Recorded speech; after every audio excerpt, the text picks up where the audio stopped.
capítulo 9 de Mateus. Nós temos aqui então a história do chamado de Mateus para ser um discípulo. Jesus estava montando a sua equipe. Parece que é isso que sempre acontece. Precisa haver uma equipe de trabalho. Em equipe a gente é mais forte.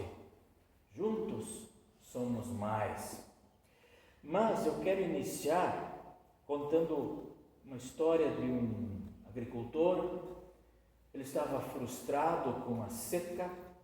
Ele não havia colhido muito soja, quase nada de milho.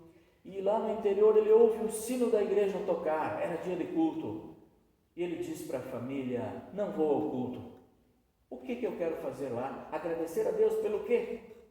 Pela seca, pelo milho que não deu, pelo soja que nós não colhemos. O que eu tenho para agradecer a Deus? Mas a filhinha pequena ouvia aquilo e foi nos braços dele e disse: mas pai, a mãe disse que nós temos muitas coisas para agradecer. Nós ainda temos bastante milho lá no galpão. O soja do ano passado nós ainda não vendemos todo. Nós temos um carro que nos leva e traz para qualquer lugar que nós quisermos ir. E você lembra quando eu fiquei doente no passado? Como Deus tem sido bom para nós. O pai pôs a mão na consciência e resolveu agradecer. Então, esta às vezes é a nossa vida.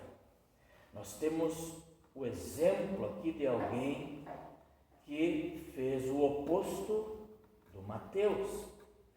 Mateus foi chamado por Jesus para participar da sua equipe, fazer parte da igreja. E o Mateus, ele, embora pecador, ele estava agradecido. Então, a pessoa chamada nesse nosso texto aqui para ser discípulo é o Mateus. Ele era um cobrador de impostos e ele se alegrou em poder ir junto com Jesus, não o agricultor que não queria ir. Mateus, cobrador de impostos, e a gente sabe que os cobradores de impostos no tempo de Jesus eram mal vistos, eles eram odiados, eles eram considerados traidores. Imagina se alguém do teu povo tem que vir ali e cobrar imposto pesado de ti, muitas vezes cobrar a mais, te roubar. Porque ele sabia que se um dia ele perdesse aquele posto, ele nunca mais teria emprego de alguém. Mateus, então, estava contente porque Jesus o havia convidado. E para fazer parte daquele grupo, o Mateus estava tão alegre que ele faz uma festa, uma janta na sua casa. Talvez naquele dia Jesus vai à casa de Mateus, senta para jantar. Vocês sabem que lá na Palestina, naqueles tempos, provavelmente e muito provável, as pessoas só faziam uma refeição por dia. E era a janta. Era o momento mais importante do dia na sua alimentação. E era um momento de ser convidado para um jantar, era algo ilustre, era ser ilustre. E Jesus foi convidado por Mateus. Mateus era cobrador de impostos, tinha dinheiro, provavelmente ele se alimentava mais vezes por dia. Mas lá estava Jesus sentado, junto com os amigos de Mateus, talvez outros cobradores de impostos, outras pessoas de má fama. E por que Jesus faz isso? Por que Jesus vai lá? Porque Jesus está preocupado com essas pessoas. Jesus se preocupa com as pessoas de má fama. A sua missão vem exatamente para buscar os que estavam perdidos, os que estavam de fora. E Jesus demonstra isso na prática. Ele foi lá, ele foi sentar com aquela gente que os outros diziam ser de má fama. Então os fariseus, os líderes religiosos daquela época, as pessoas acima de qualquer suspeita, os bons cumpridores das leis do Antigo Testamento, eles viram aquilo e ficaram exaltados. Perguntaram para os discípulos: por que é que o mestre de vocês senta com pessoas de má fama? Por que ele está aí a perder tempo com essas pessoas? No entender dos fariseus, Jesus sim deveria dedicar tempo a eles. Eles eram merecedores da atenção de Jesus, porque afinal eram os grandes praticadores das leis do Antigo Testamento. Então, do ponto de vista humano, se nós pensarmos, é verdade, né? Os fariseus mereceriam todo o carinho, o elogio de Jesus, mas, na verdade, Jesus estava ali para buscar aquelas pessoas. Ele sentava com as pessoas de má fama porque ele queria conquistá-las. Então, o grande erro dos fariseus e de muitas pessoas ainda hoje em dia é que eles acham que para entrar em contato com Jesus, eles precisam estar puros. Os fariseus pensavam isso: eu mereço Jesus porque eu me comporto de maneira exemplar. Não. Quem precisa de Jesus é realmente o pecador. Então Jesus diz: olha, os que têm saúde não precisam de médico, e sim os doentes. E Jesus estava ali sentado naquela gente ali, cobradores, má fama, mau caráter, roubadores. Talvez tinham prostitutas, tudo aquilo que o dinheiro podia comprar na antiguidade e ainda hoje compra. Então, Cristo quer viver junto aos pecadores. Ele quer transformar a vida destas pessoas. Já que os fariseus se consideravam justos e não pecadores, ou seja, eles eram sadios, eles não eram doentes, né? Eles não precisavam de Jesus, visto ele ter vindo para salvar a humanidade dos seus pecados. E é isso que Jesus está dizendo para eles: olha, os sãos não precisam de médico, vocês são tão bons, se acham tão bons, que querem comigo? Eu vou para quem precisa de mim. Então era evidente que eles precisavam também de um Salvador, pois eles também eram pecadores. Acontece que essa verdade eles não admitiam. Então, quando nós perguntamos a quem Cristo chama, nós precisamos responder que Cristo chama a todos, pois todos são pecadores. Ele não faz distinção entre as pessoas, ele quer a salvação de todos, mas aqueles que já se consideram salvos sem ele não tem a possibilidade de ajudá-los. Há muita gente que não quer ajuda. Então Cristo chama pecadores ao arrependimento. Pecadores como aquele publicano, lembram? Foi o cobrador de impostos e o fariseu, um sentou num lado da igreja, o outro no outro. E aquele cobrador de impostos de má fama batia no peito e dizia: ó Deus, seja bondoso comigo, porque eu sou pecador, tenha misericórdia de mim. Já o fariseu do outro lado, ele dizia: Senhor, obrigado, porque eu não sou que nem ele, cumpro os meus deveres, sou fiel participante na igreja, obrigado, Senhor, eu sou bom, obrigado porque você me fez bom.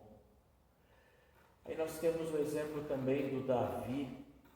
O Davi, certa vez, o rei Davi, ele pecou, vocês sabem, estava no alto do seu palácio, olhando pela janela e pela marquise, pela sacada, e vê uma linda mulher, nova, bonita, em trajes mínimos, e se apaixona. E ele então manda matar o marido dela para ficar com ela. Quando ele foi confrontado com esse seu erro, Deus envia o pastor Natã para falar com o rei. E Davi treme diante de Deus e disse: perdão, pequei contra ti e fiz o que é mal perante os homens. Então Deus o abençoa, Deus o perdoa, embora aquele filho, fruto daquele amor, nasceu, mas Deus o tomou. Então nós temos um Deus grandioso que chama pecadores ao arrependimento. Então, felizes somos nós quando reconhecemos que somos pecadores, pois aí Deus está pronto para perdoar os nossos pecados. Cristo aceita o pecador. A palavra de Deus nos garante. Porém, Cristo não aceita o fariseu, o hipócrita, aquele que quer viver somente das aparências, que se considera santo e por isso se orgulha e vive apontando os erros dos outros e não reconhece os seus próprios erros. Tem uma história que as pessoas numa certa igreja vinham falar com o pastor, lá no seu gabinete, sentavam, mas o pastor via que elas vinham só para apontar os defeitos dos outros. E o pastor não sabia direito como é que ele ia agir, mas ele teve uma ideia. Ele pegou uma pedra bem grande e escreveu assim: quem não tiver pecado, que atire a primeira pedra. E colocou em cima da mesa, bem virado para quem chegava. As pessoas vinham, sentavam, liam aquela pedra e daí começavam a falar dos seus pecados. E assim, ele restituiu novamente a doutrina bíblica do perdão naquela igreja. Mateus, Cristo disse: olha, venha comigo, nós temos muito o que fazer. E Mateus largou logo tudo, levantou e em seguida estava junto com Jesus. E também a mim, a vocês, Jesus nos chama, ele diz também: venha comigo. Do contrário, nós não estaríamos aqui nesse culto. Ele nos chamou, algo nos tocou hoje. Olha o calendário, hoje tem culto. Eu estava tão pensativo nos acontecimentos de Panambi, na questão de saúde do Edílio. Edílio está internado. Ontem era 11 horas da noite que eu me flagrei que hoje tinha culto em Gondor. Estamos na espera, o Edílio está internado, situação muito delicada. A qualquer momento Deus pode chamar ele, mas cada um de nós se flagrou de que hoje era o dia. Depois da semana passada, um momento maravilhoso, que nós temos muito que agradecer a Deus, nós temos um momento de culto aqui e agora. Deus nos chamou, nós estamos reunidos aqui, e com certeza Cristo já nos chamou lá no nosso batismo. Foi a sua palavra que tocou o nosso coração, a água tocou o nosso corpo, a nossa cabeça, nós somos lavados do pecado e então nós começamos a fazer parte da igreja cristã. Então, nós entramos para a família de Deus pelos nossos pais, pelos nossos padrinhos. Quem nos trouxe para a igreja? Se a gente perguntar para muitas pessoas que entraram para a igreja luterana, olha, quem foi que te trouxe para a igreja? Vocês podem pensar que foi o pastor. Não. 80% das pessoas que vieram para a igreja luterana vieram por causa de outra família, por causa de um vizinho, por causa da admiração de uma outra família. 80 e poucos % de cada 10 famílias, 8 vieram, uma ou duas pelo pastor, o pastor que visitou, eram vizinhos do pastor, ou esbarraram sem querer. Então todos nós fazemos missão, todos nós trazemos. Então isso nos leva a refletir sobre o que Jesus falou para os discípulos, né? Vocês serão minhas testemunhas.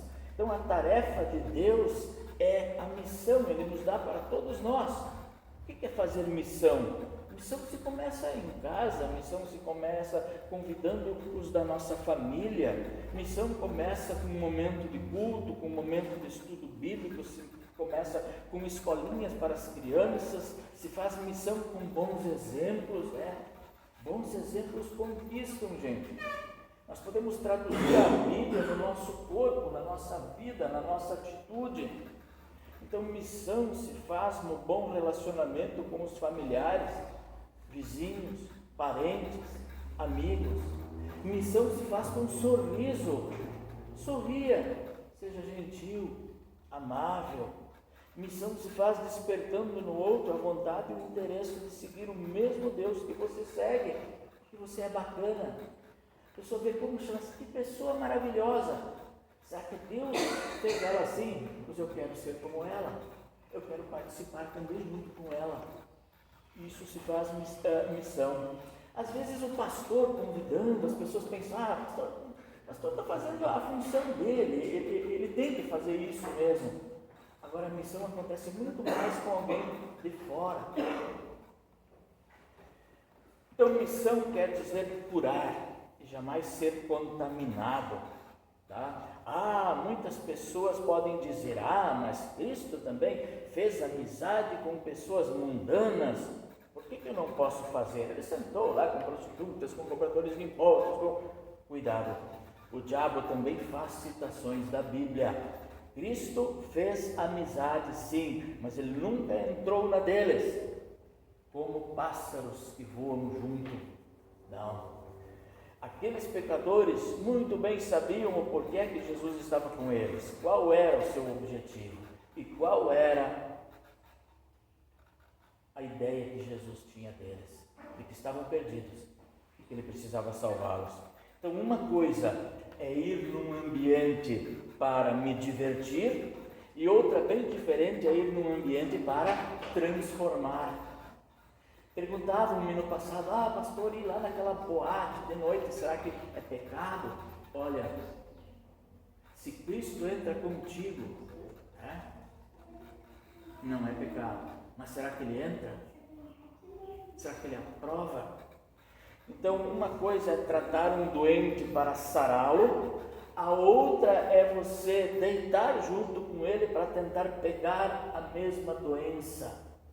Eu sei que no passado, as crianças pequenas, muitos filhos, um pegava catapora, todo mundo pegava, ficava junto, para que aquilo passasse tudo de uma vez só. Catapora, sarampo. Então, nós não podemos nos contaminar. Então, outra coisa que chama atenção é a maneira como Cristo chama. Ele simplesmente diz, venha comigo. Ele falou isso para o Mateus. Se o Mateus tivesse dito, olha, primeiro eu preciso ter umas cobranças, primeiro eu preciso fazer algumas coisas, eu tenho que ajeitar a minha vida, deixa para mais tarde, pode ser tarde demais. Então, ali está Jesus a chamar Mateus. E Jesus, ele chama, ele não paparica, ele diz, olha, venha. Então também Jesus nos chama, ele diz que ele quer que cada um de nós o acompanhe, ele quer que acompanhe de coração. Como é que diz nós temos que cuidar para não fazer sacrifícios apenas externos. Nós temos que entender que eu quero que ofereçam sacrifícios, mas sacrifícios internamente, sacrifícios de coração. Não quero sangue de touros, diz Deus. Eu quero o sacrifício de vocês, do coração.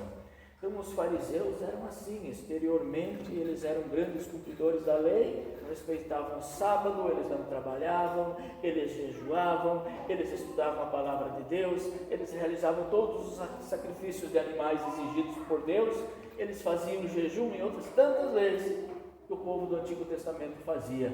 Mas quando ele passava pela rua e tinha uma pessoa caída, ele o deixava. Porque o mais importante era cumprir a lei, lá no templo. Mas a lei estava ali. Aliás, ali está o Evangelho, ali está o sofrimento e o que Jesus iria passar. Então, a prática da vontade de Deus é mais importante. Eles pecavam. Então, por isso, em outra oportunidade, Jesus já tinha dito, ai de vocês, professores da lei e fariseus, hipócritas, pois dão a Deus a 10ª parte de tudo, mesmo da hortelã, da erva doce, do cominho, mas deixam de obedecer os ensinamentos mais importantes da lei, como a justiça, a bondade, a obediência a Deus, o amor ao próximo. Então vocês deveriam fazer estas coisas sem desprezar aquelas. Vocês são como túmulos caiados, por fora são bonitos, pintados, mas por dentro a morte, destruição. Então estes fariseus, nós diríamos, mas se nós olharmos no espelho, o que é que nós podemos ver? Muito cuidado. Então, corremos o risco de nos considerar melhor do que eles. Então não adianta cumprir as leis de Deus dentro da igreja e lá fora se misturar e viver como todas as demais pessoas. Deus não quer aparências. Deus quer pessoas bondosas. Então, como somos nós? Como aquele colono que eu falei no início da minha mensagem, como aquele colono precisou ser lembrado por sua filhinha, que tem muitas coisas para agradecer a Deus, ou como Mateus, que sem alguém lhe pedir, ele oferece um banquete. Jesus não disse, olha, eu quero jantar na tua casa, livremente ele ofereceu. Como nós somos, como as pessoas desse mundo que se unem com outras pessoas, será que nós somos iguais? Nos unimos para curtir, festar, beber, não estamos preocupados com os outros? Ou será que, como Jesus nos pede, reconhecemos que erramos seguidamente e precisamos do perdão de Deus? Como somos nós? Como os convidados para a festa de casamento, que sempre tem uma outra coisa mais importante para fazer? Lembram dessa parábola? Deus manda o seu filho convidar, mas eles não têm tempo. Um tem que lavrar a boi, o outro precisa ainda terminar um trabalho. E Deus diz, olha, convide os outros, os mancos, os cegos, os coxos, os que precisam de médico. Não vamos rejeitar o convite. E Jesus diz para nós, venha comigo. Vamos pensar sobre isso e vamos dar a resposta ao nosso Deus. Que Deus abençoe cada um de vocês durante essa semana. Amém. Nós vamos nos dirigir a Deus em oração.